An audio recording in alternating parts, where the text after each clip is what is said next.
সফল ট্রেডারদের মানসিকতা কেমন হয় বা সফল ট্রেডারদের মানসিক অবস্থা কেমন থাকে, অর্থাৎ একজন সফল ট্রেডার কীরকম করে ভাবেন, কীরকম করে চিন্তাভাবনা করেন, তার মানসিক অনুভূতিগুলো কেমন থাকে, তিনি কোন স্টেটে বিরাজ করেন। যদি আপনার সেগুলো থাকে তাহলে আপনি একজন সফল ট্রেডার হবার মতো উপযুক্ত। আর ট্রেডিং করতে গিয়ে যদি আপনার এই অবস্থাগুলো আপনি অর্জন না করতে পারেন বা এগুলো যদি আপনার ডিস্টার্ব হয়, তার মানে আপনি জানবেন যে এখনও পর্যন্ত সফল ট্রেডার হওয়ার যে গুণগুলো থাকার উচিত সেই গুণগুলো কিন্তু আপনার মধ্যে নেই।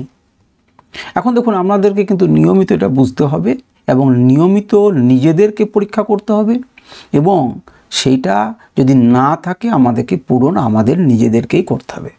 আমি সুররঞ্জন গঙ্গোপাধ্যায়, আপনাদেরকে ট্রেডিং সাইকোলজি এবং তার মোটিভেশন এই ভিডিওতে আমি স্বাগত জানাচ্ছি। চলুন ভিডিওটা ভালো করে বোঝার চেষ্টা করি এবং দেখি যে সফলদের মানসিক অবস্থা কেমন থাকা উচিত। তো দেখুন, একজন সফল ট্রেডার কিন্তু এমনি এমনি সফল হননি। এতদিন পর্যন্ত আপনারা প্রচুর ভিডিও দেখেছেন, প্রচুর ভিডিও শুনেছেন, একটা জিনিস বুঝেছেন, গ্রিড, ফিয়ার, এই শব্দগুলো শুনেছেন, অর্থাৎ ভয় এবং লোভ। আপনারা এটা শুনেছেন যে ভয় থাকলে চলবে না, আবার এটা শুনেছেন যে গ্রিড থাকলেও চলবে না। তাহলে যে ব্যক্তি সফল হয়েছেন তিনি ভয় এবং গ্রিড দুটোকেই জয় করেছেন স্বাভাবিকভাবেই। তার মানে আপনাকে এমন একটা মানসিক অবস্থায় পৌঁছাতে হবে যেখানে ভয়, লোভ আপনি জয় করেছেন, সেগুলো আপনার উপরে প্রভাব ফেলছে না, এবং পাশাপাশি আরও অনেক মানসিক আবেগ। দেখুন, ইমোশন কথাটাও শুনেছেন যে বড় ট্রেডারদেরকে ইমোশন মুক্ত হতে হবে। আমি অনেক ভিডিওতে বলেছি ইগো থেকে মুক্ত হতে হবে।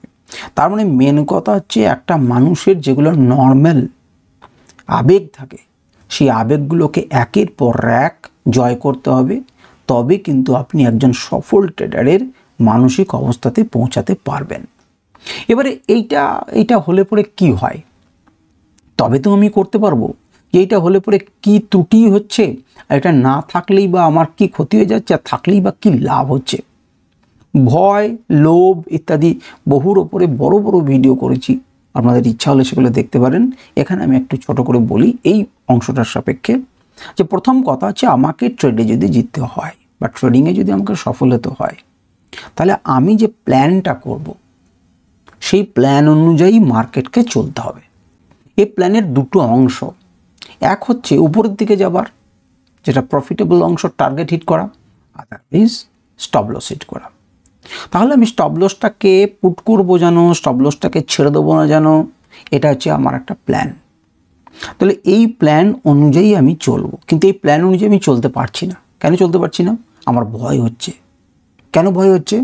যে স্টপ লসটা হিট করে যাবে এবং আমার ক্ষতি হয়ে যাবে, আমি স্টপ লসটাকে চেঞ্জ করে দিই। আমি স্টপ লস পারছি না নিতে। অনেকে কমেন্ট করেছেন, আমি পড়েছি আগে, যে স্যার স্টপ লসটাকে চেঞ্জ করে ফেলছি, কোনো মতেই নিজেকে আটকাতে পারছি না। আমাকে আটকাতে হবে। আপনি যদি ভিডিওটা শুনে থাকেন তাহলে আপনি এই জন্য উত্তর পাবেন। এই জন্য আমি আপনাদেরকে কমেন্ট করতে বলি যে দেখুন, আপনাকে আটকাতে হবে। যদি না আটকা হয় তাহলে আপনি ট্রেড বন্ধ করুন, ট্রেডিং বন্ধ করুন। ট্রেডিং আপনার জন্য নয় তাহলে, কারণ আপনি বসে বসে নিজের ক্ষতি করছেন। শুনতে খারাপ লাগলেও কথাটা এইটাই যে আপনাকে ট্রেডিং বন্ধ করতে হবে। আপনার দ্বিতীয় কোনো বিকল্প নেই। আপনি হয় নিজের অভ্যাস পরিবর্তন করুন, আর না হলে ট্রেডিং বন্ধ করুন। দ্বিতীয় কোনো বিকল্প নেই। এবারে আপনার ভয় লাগছে, তাহলে ভয়টাকে যে জিতলেন, স্টপ লসটাকে চেঞ্জ করলেন না। আপনার 3000 টাকার লস হচ্ছে, 3000 টাকায় লস হবে, স্টপ। দ্বিতীয় নাম্বার গ্রিড। যখন টার্গেটটা লাগালেন তখন আপনি গ্রিডের পাল্লায় পড়ে গেলেন, আর উঠবে আর উঠবে। আপনার রুল ঠিক করেছিলেন যে দেখো, আমি টার্গেট যখন 3 নাম্বার চলে যাবে তখন আমি 50% বুক করে নেবো, তারপরে যাবে আমি 25% বুক করে নেবো, তারপরে আমি 25% ট্রেল করবো। আপনি একটা সিদ্ধান্ত নিলেন, কিন্তু যখন চচ্চর করে উঠতে লাগলো তখন যে বুক করার দরকার নেই, দুটো বুক করে ছেড়ে দেখুন, চলুক, আরও হবে, আরও যাবে, আরও যাবে। এই যে গ্রিড। এবং একটা ট্রেডে সফল হলেন, আর একটা ট্রেড নিলেন, এই যে গ্রিড। তাহলে লোভ আপনাকে জয় করতে হবে, কারণ প্ল্যান যা করেছেন সেই প্ল্যান অনুযায়ী, কথা অনুযায়ী কাজ হবে, এর বাইরে আপনি কিচ্ছু জানেন না। তাহলে আপনাকে ভয় এবং লোভ থেকে মুক্ত হতে হবে। ইমোশন। আপনি একটা প্ল্যান করেছেন যে দেখো, এই ইএমের উপরে উঠলে পরে বাবা আমি ট্রেড নেব, কি এই এসএমের উপরে উঠলে পরে আমি ট্রেড নেব, আরএসআই এর ভ্যালু এত হলে পরে আমি ট্রেড নেব। আপনি একটা সিদ্ধান্ত নিয়েছেন, কিন্তু আপনি সেটা করছেন না। কেন করছেন না? কারণ আপনি লজিক্যাল হতে পারছেন না, আমি ইমোশনাল হয়ে পড়ছেন। চচ করে মার্কেট উঠছে, আপনি ফোমোর আন্ডারে পড়ে গেলেন যে আমার সমস্ত কিছু মিস হয়ে যাবে, দ্রুত এক্সিকিউট করে দাও, অর্ডারটা পুট করো। আপনি পুট করে দিলেন অর্ডারটা দুম করে, এবং দেখলেন যে 139 টাকাতে হবার কথা ছিল 146 টাকাতে হলো, এবং তার পরের মুহূর্তে ব্যাক করতে লাগলো, আপনাকে বেশিতে কিনিয়ে দিল, কারেন্ট মার্কেট অর্ডার আপনি পুট করলেন। কেন করলেন? লজিক্যাল চিন্তাভাবনা আপনার নেই, কারণ ইমোশন আপনার মাথাটাকে ঘিরে ধরেছে। তাহলে যে আবেগগুলো ছিল সেই আবেগগুলোকে কিন্তু এবার আপনাকে মুক্ত করতে হবে, ভয়কে মুক্ত করতে হবে, লোভকে মুক্ত করতে হবে, বিভিন্ন ধরনের ইমোশনকে মুক্ত করতে হবে। বোঝা যাচ্ছে? যদি সেইটাকে আপনি করতে পারেন তাহলে পরে আপনি লজিক্যাল চিন্তাভাবনা হতে হবে। তাহলে এই গোটা ব্যাপারটাতে কি দাঁড়াবে? আপনি একজন নির্লিপ্ত মানুষে পরিণত হবেন।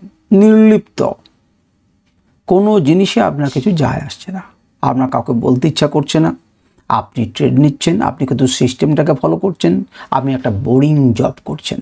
আমি আগে বলেছি কথা। তাহলে কেবলমাত্র আপনি নিয়ম অনুযায়ী করবেন যে এর উপরে গেলে পরে আমি কিনবো, এই পর্যন্ত আমার রিস্ক টাওয়ার রেশিও, এখানে আমার স্টপ লস হবে, এখানে আমার টার্গেট থাকবে, আমি সিম্পল এই কাজটি করব, আমি লজিকের বাইরে যাব না, আমি লোভের আন্ডারে পড়বো না, ভয় আমাকে খেতে পারবে না, কোনো ইমোশনই শেষ গ্রাপ করতে পারবে না, এবং আমি সিদ্ধান্ত নিতে পারবো দ্রুত।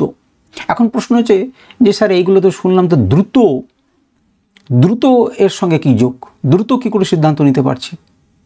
দেখুন, আমি যখন ইমোশনের আন্ডারে পড়বো তখন আমি দ্রুত সিদ্ধান্ত নিতে পারছি না, যাবে কি যাবে না, আসবে কি আসবে না, মনে হচ্ছে বড় ক্যান্ডেল হচ্ছে না মনে হচ্ছে ছোটো ক্যান্ডেল, এবারে রেড ক্যান্ডেল হচ্ছে, যাবে। আর বিভিন্ন রকম আমি থেমে যাচ্ছি। কিন্তু আপনি যখন লজিক্যাল আপনার সিস্টেমকে মেনে চলবেন, তখন যদি আমি একটা কথা বললাম, এটা কোনো স্ট্র্যাটেজি নয় যে ইএমএ 50-এর উপর উঠলে পরে আমি বাই করব। ইএমএ 50-এর উপর যখনই ক্লোজ করলো, আপনার দ্রুত সিদ্ধান্ত হবে বাই। আপনার তো সিম্পল সিদ্ধান্ত। তখন কি আপনি একটা রেড ক্যান্ডেল দেখবেন, তখন কি আপনি গ্রিন ক্যান্ডেল দেখবেন, তখন কি কোনো ক্রাইটেরিয়া দেখবেন না। আপনি যদি মনে করেন যে ইএমএ 50-এর উপর উঠবে এবং আরএসআই যদি 60-এর উপর থাকে, আমি বাই করব, আপনার দুটো প্যারামিটার মেরে গেল, সঙ্গে সঙ্গে আপনি পাঞ্চ করে দিলেন। দ্রুত সিদ্ধান্ত, লজিক্যাল সিদ্ধান্ত, ইমোশনলেস সিদ্ধান্ত, নির্লিপ্ত সিদ্ধান্ত, স্টপ লস মারলেন, টার্গেট পুট করলেন, ছেড়ে দিলেন। তাহলে এই হচ্ছে একজন সফল ট্রেডারের মানসিক অবস্থা। সে কোনো কিছুতে প্রলোভিত হয় না, কোনো লোভ, কোনো ভয়, কোনো কিছু তো হয় না। মেইন কথা, তিনি একজন নির্লিপ্ত মানুষে পরিণত হবেন, তখন তাকে সঠিক সিদ্ধান্ত তিনি নিতে পারবেন, এবং স্বয়ং যে মার্কেট ভগবান তার পূজারী হয়ে উঠতে পারবেন, এবং ভগবান তাকে আশীর্বাদ দেবেন, এবং তিনি সিদ্ধ পুরুষে পরিণত হবেন। আমার কথা মনে রাখবেন, তবেই তিনি সিদ্ধ পুরুষে পরিণত হবেন। এক গাদা বালা পরে, কানে মাকড়ি পরে, ঝনমন করে, 4টে কোট পরে এসব জিনিস হয় না। হ্যাঁ, তাদের মধ্যে হতে পারে, তারা যদি সেই স্থির প্রজ্ঞা তাদের আনতে পারেন তাহলে তাদের হবে। আজকে ভিডিও পর্যন্তই। নমস্কার, ধন্যবাদ। আপনাদের কেমন লাগলো সেটা আমাকে জানাবেন, এবং উত্তর করবেন, কমেন্ট করবেন যে আপনারা কি বুঝছেন, অনুভব করছেন কি আমি যা বোঝানোর চেষ্টা করছি, তাহলেই হবে।